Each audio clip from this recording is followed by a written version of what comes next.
ఎవరు లేరు నా సైడ్ కాంటాక్ట్ వాళ్ళకి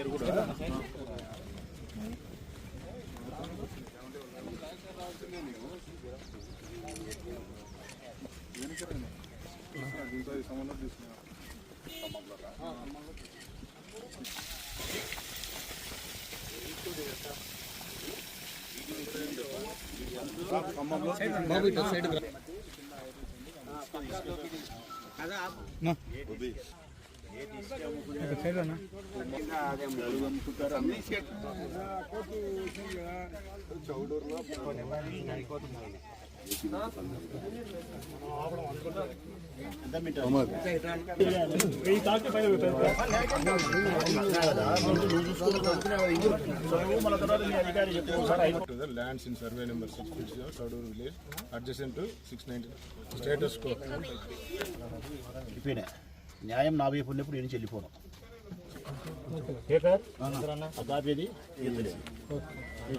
చౌడూరు, కాకిరేనిపల్లె, శంకరాపురము, రంగసాయపురము ఈ 4 పల్లెలకు సంబంధించిన గ్రామస్తులందరి తరఫున వైఎస్ఆర్ కాంగ్రెస్ పార్టీ వైపు నుంచి నేను మాట్లాడుతూ ఉన్నా.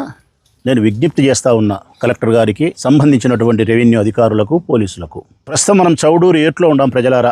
3 నెలల క్రితం కూడా ఇక్కడికి వచ్చినాం మేము. ఆ రోజు కూడా వీడియో తీసి మీకు చూపించినాం ఏట్లో ఉన్నామని చెప్పి.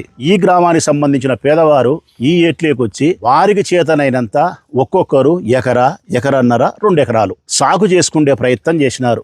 ఈ ఏరును మెల్లిమెల్లిగా 10-15 సంవత్సరాలు కష్టపడి వాళ్ళు సదును చేసి, మట్టి తోలి, బోరేసి, మోటార్లు బిగించి, పైపు లైన్ వేసుకొని, పెట్టుబడులు పెట్టి వ్యవసాయం చేసుకొని 1 ఎకరాలో లేదంటే 2 ఎకరాలలో బ్రతకడం కోసం, పిల్లానికి పిల్లలకు భూ పెట్టేదానికోసం వ్యవసాయం చేసుకొని బతికినారు. 50 సంవత్సరాలు జరిగిన తర్వాత ఈ తెలుగుదేశం పార్టీ అధికారంలోకి వచ్చిన తర్వాత నంద్యాల వరదరాజిరెడ్డి కుమారుడు కొండారెడ్డి వీరు ఇరువురు కలిసి ఇక్కడ ఒక అభివృద్ధి కార్యక్రమం పేరుతో ఇసుక దోపిడీకి తెరదీసినారు. నడేట్లో పరిశ్రమలు పెట్టే వారికి ఈ స్థలాన్ని విక్రయిస్తారంట. ఫ్లాట్లేసి ఊరికే కాదంట ఇచ్చేది. పరిశ్రమలు పెట్టే వారికి ఏటిని సదును చేసి, రోడ్డేసి, కాలువ కట్టి, ఏమేం చేయాలని చేసి, ఫ్లాట్లుగా విభజన చేసి, 5 సెంట్లు 10 సెంట్ల ఫ్లాట్లుగా విభజన చేసి పరిశ్రమలు స్థాపించే వాళ్ళకు అమ్ముతారంట. అంటే ప్రభుత్వము రియల్ ఎస్టేట్ వ్యాపారం చేస్తుంది. ఆ రోజు మేము వచ్చి అడ్డుకున్నాం. మా మాట వినలే. పోలీసులు పంపించినారు. ఇది రెవెన్యూ డిపార్ట్మెంట్ది, ఇండస్ట్రియల్ డిపార్ట్మెంట్కి హ్యాండ్ ఓవర్ చేసినారు. చట్ట ప్రకారం మాకు అనుమతి ఉంది. మీరు ఏదైనా ఉంటే న్యాయస్థానానికి పోండి. అంతవరకు ఇక్కడ ఎవరైనా చిన్న టెంట్ వేసినా, గుడారం వేసినా మీ మీద కేసులు పెడతామని చెప్పి పోలీసులు మాకు వార్నింగ్ ఇచ్చినారు. చట్టాన్ని గౌరవించే వ్యక్తులుగా సరేలని చెప్పి మేము వెళ్ళిపోయినాం. 3 నెలలు అయింది. 3 నెలల తర్వాత మేము అప్పుడు కోర్టుకు పోయి కోర్టులో వాస్తవ స్థితిని హైకోర్టుకు చెప్పినాం. హైకోర్టు మేము పోతే హైకోర్టు వారు ఇచ్చినటువంటి స్టేటస్ కో ఇది. హైకోర్టు వారు ఇచ్చిన ఉత్తర్వులు 4వ తారీఖు ఇచ్చినారు. ఏమని ఇచ్చినారు?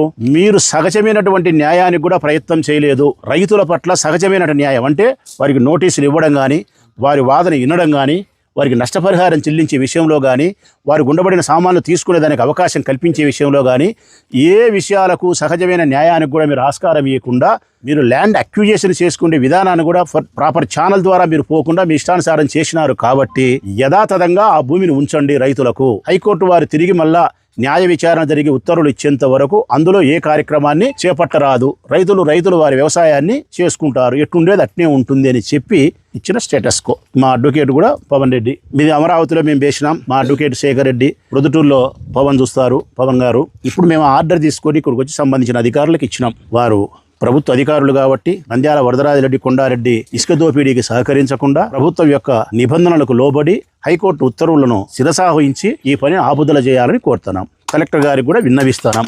ఒకవేళ అనే పదమే ఇక్కడ ఉత్పన్నం కాకూడదు. నాకు తెలిసి ప్రభుత్వ అధికారులు కోర్టు ధిక్కారం చేయరు. రోజుకు 30 లక్షల రూపాయలు ఇసుక అమ్ముతున్నారు ప్రజలారా. ఇది నిజమే చెప్తానా. 30 లక్షల రూపాయలు ఇసుక అమ్ముతున్నారు. ట్రాక్టర్లతో ఇసుక తోలడం లైన్లో పెద్ద ఎన్ని టైర్ల లారీలమ్మా, 12 టైర్ల టిప్పర్లు పెట్టి ఇసుక తోలుతున్నారు. ప్రొద్దుటూరులకు కాదు, బయటికి చాగలమరి, ఆర్లగడ్డ, బయట ఊర్లకు తోలుతున్నారు. దాదాపు రోజుకు ఎంత లేదన్నా కానీ 600-700 ట్రాక్టర్లకు సమానమయ్యే ఇసుకను తోలుతున్నారు. బయటికి 25 లక్షల నుంచి 30 లక్షల రూపాయల ఇసుకలు ప్రతిరోజు దోపిడీ చేస్తున్నారు. అంటే నెలకు వచ్చేసి ఏ 10 కోట్ల రూపాయల ఇసుకలో వాళ్ళు దోపిడీ చేస్తున్నారు. ఇప్పటికి 3 నెలలు అయింది ఈ కార్యక్రమం జరగబట్టి. ఇప్పటికే నాకు తెలిసినంత వరకు వాళ్ళు 20 నుంచి 30 కోట్ల రూపాయల ఇసుక నెలకు 7 కోట్లు వేసుకున్నా కానీ 3 నెలలకు 20 నుంచి 30 కోట్ల రూపాయల ధనాన్ని ప్రభుత్వానికి సంబంధించిన ఇసుకను అమ్ముకున్నారు. నేను అడుగుతా ఉన్న అధికారులను, ఇక్కడ ఒకవేళ మీరు పని చేయాలని చెప్పినారు, అయినా సదును చేయాలా, ఫ్లాట్లు వేస్తారు, ఆ సదును చేసే క్రమంలో అక్కడ ఉండే ఇసుకను తొలగించాలా, తొలగించిన ఇసుక నంద్యాల వరదరాజిరెడ్డికి